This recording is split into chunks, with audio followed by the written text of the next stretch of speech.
Nintendo Switch 1 actually hit a major milestone with this financial report, in which the Switch 1 actually has outsold the stated official units sold for the PS2. Now, like, in the past couple of years, like, Jim Ryan came out and he tried to do this thing where he's like, well, actually, he had these T-Rex arms. Like, actually, the PS2 sold 160 million units, and we actually sell them to ourselves by moving them from warehouse to warehouse. Like, like Jim Ryan tried to say that, like, that they didn't know how many PS2s they'd sold because they had sold so many and they lost count of them. The reality is they didn't sell that fucking many, okay? The PS2 was a DVD player. It was never that popular or successful. Nobody cared. Like, several Nintendo consoles have sold more games than it now. You know, the PS2 was a shovelware machine. It was complete garbage, okay? Like, it was something that, like, people bought because it was cheap and because it was like the trendy thing to get at the time. Like, nobody used it, nobody cared for it. Like, the GameCube was better, which is why it's so fondly remembered among, like, actual gamers. Like, the simple fact of the matter is, the PS2 was a complete and total joke, and the industry is starting to wake up to this fact. Okay, people know that Jim Ryan's claims that the PS2 sold over 160 million units are completely fake. You know, people know that the numbers don't make any sense. They've realized that the PS2 like mysteriously gains like 5 million units sold every single time a Nintendo console comes close to like sniffing that number. You know, like, and you know, people on Twitter are like trying to verify the PS2 sales numbers by like sharing plaques of Sony, like that Sony made themselves, saying that like it totally sold more than 160 million units. People don't realize this, but like the meme that the PS2 is like the best-selling console ever is like an essential part of Sony's brand. Like, if they allow that to fail, if they allow that image to like collapse, like they lose everything that they've built up over the years. Because the entire point of the PlayStation brand was that they were supposed to be the cool gaming brand for normies. It was supposed to be for the cool gamer that goes out at night. You know, it was supposed to be for the cool, like, for the intelligent. It was supposed to be for the adult gamer. It was supposed to be for the cool kids on the block. You know, like, everybody you know has one, even if they don't use it. Like, the PS2, the important part of its image has always been this idea that it was the the best console on the market, that it was the highest selling, that it was the most popular. And, you know, a certain demographic of people, sports games players, really bought into this notion and thought the PS2 was like the shit. Like, oh yeah, the PS2, I play an hour of that a month. It's my favorite video game console ever. Of course, like, actual gamers were like pretty clear, like, we're pretty upset by this, you know, because we saw through this even at the time, you know. Like, everybody I knew primarily played on GameCube and Xbox, and the PS2 was just like, it was primarily just a casual thing. Like, every time you would go over to someone's house and you would see a PS2, they would have like nothing for it. Like, maybe they would have like one sports game that they liked.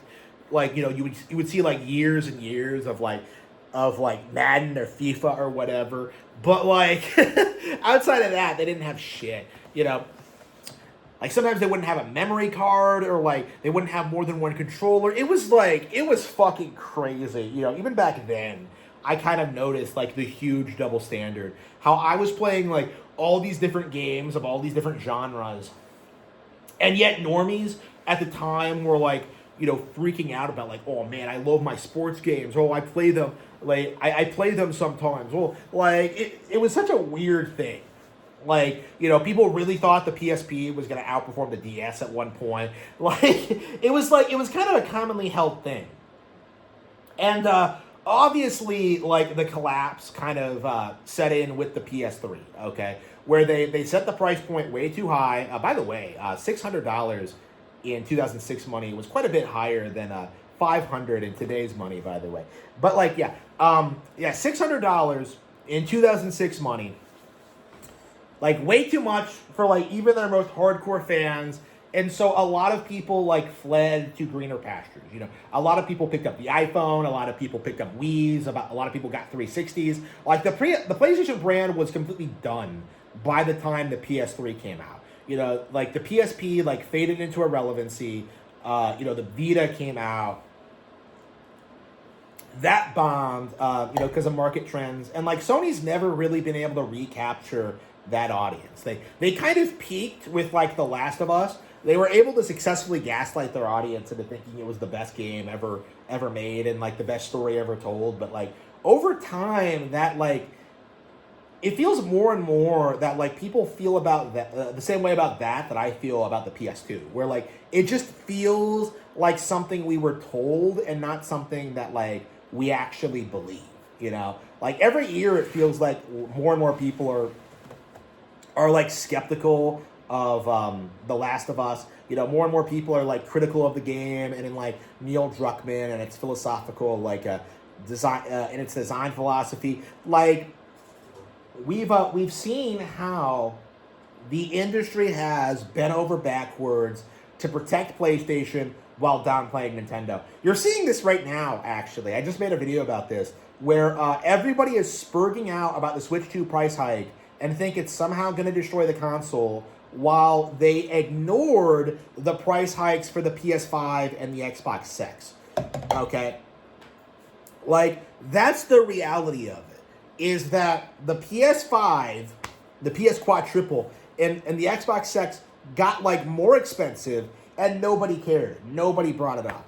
Like, nobody thought that, like, you know, people were trying to tell you that, like, the PS5 was actually outperforming the Switch 2, like, last year, and that just wasn't true at all. Like, again, what we're seeing is, like, a complete misrepresentation of the facts, right? In that PlayStation has completely fell off.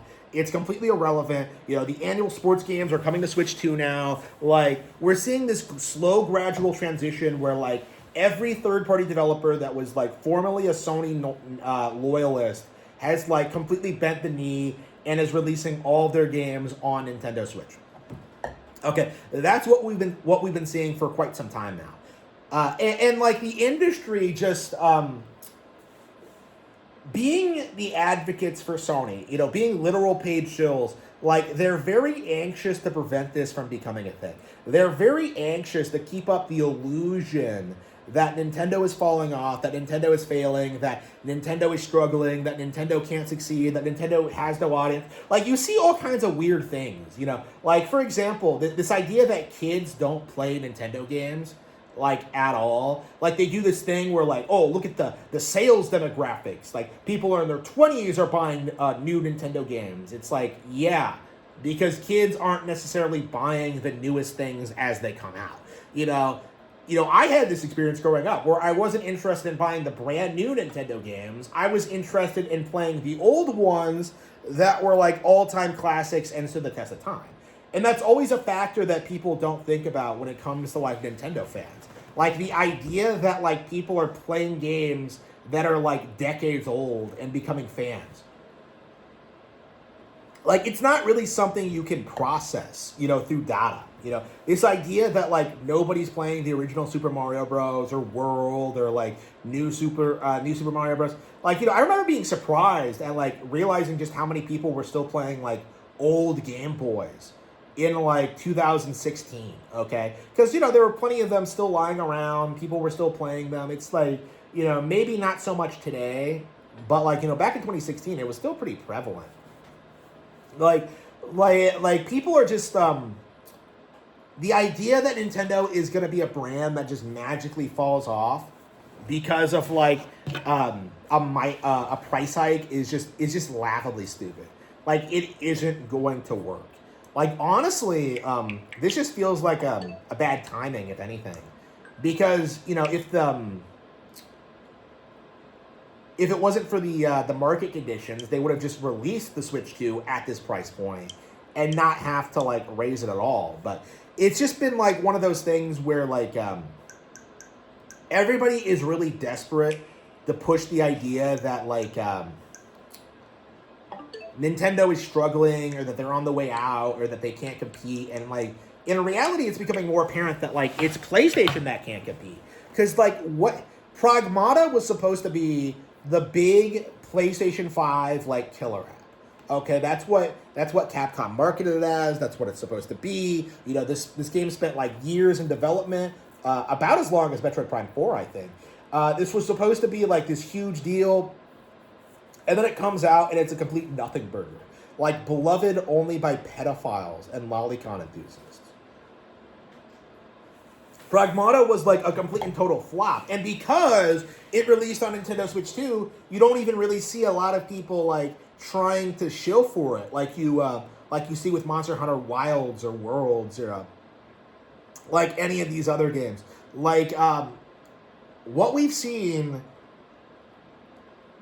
indicates that the industry is struggling to downplay Nintendo, and they're doing everything they possibly can. They're downplaying the sales numbers, they're downplaying the software sales numbers, they're hyping up PlayStation, they're downplaying the PlayStation price hikes while freaking out about the Nintendo ones, while ignoring the decreasing software price. That's something that a lot of these people are talking about. Again, the financial report for Nintendo Switch 2 is very, very clear that the Switch 2 is doing extraordinarily well. It's selling a ton of units. We've had a great quarter, especially for the weakest quarter of the year. And we're going into the remainder of the year strong with a lot of potential for growth. And the masses are just doing everything they possibly can to turn this into some controversial thing. And it's going to be very, very interesting, kind of seeing what happens after Grand Theft Auto 6 comes out, because I believe Grand Theft Auto 6 is going to be the last major, non-Nintendo AAA game ever. I think this game is going to come out, it's going to fail, and people are going to, it's going to demonstrate to everybody just the reality of the situation in which they're in. Because the industry, they think that Grand Theft Auto 6 is going to drive the sales for PlayStation and Xbox, that it's going to normalize $90 to $100 games, that people are going to pay microtransactions for it, that they're going to play it forever. And I really just don't think that's true. I do think we're at the point where people are, much like with South Park, where we just kind of reach that point where GTA's edgy takes just don't really land anymore, that it's just not really appealing anymore, that people just want to see actual high quality products and not necessarily this woke slop. Again, Grand Theft Auto 6, when it comes out and when it fails to sell the PlayStation, when it fails to do numbers, when it fails to destroy Nintendo, there's just not going to be anything more that the industry can do. Because Grand Theft Auto 6 is going to come out, and immediately Pokemon's going to come out next year, and then we're going to see, that game do very, very well. And, then we're going to get the next wave of Switch 2 games, and the next, and the next, and the next. And then, by next year, you're going to be seeing people asking, well, where's Grand Theft Auto 7? I can't wait for Grand Theft Auto 7. Grand Theft Auto 6 was kind of a disappointment. That's kind of where we're at now. Is that, Grand Theft Auto is kind of the last line of defense for the PlayStation Nation. Okay? It's the last cope that they have. Their last and greatest cope. Grand Theft Auto will always bring in the normies. And I think what you're seeing is that, we're entering a world where, nobody truly is a normie.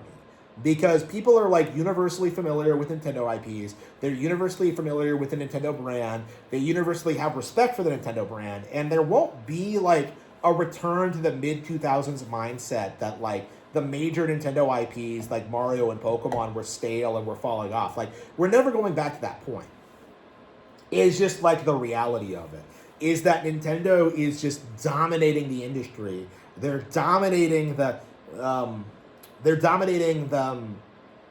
ecosystem, and what we're seeing now is just the masses just can't bring themselves to face it. They can't bring themselves to admit that they lost. It's gonna be with Sonic fans actually, where even 30 years later, you still have Sonic fans who believe the character is going to have some resurgence of popularity and it's going to come back and it's going to be bigger than ever and it's going to beat Mario. And in reality, it was never really a competition. In reality, Mario was always better and Sonic was always just a low effort cash grab brand. But we're going to see the same thing but worse with PlayStation. And honestly, it feels like we've kind of been in that phase since the PS3 came out. You know, like there have been like several Nintendo consoles that have outperformed the PS2 at this point. And at this point, like the general public, like is even aware of that. And going forward, it's only going to get worse for PlayStation and their fans.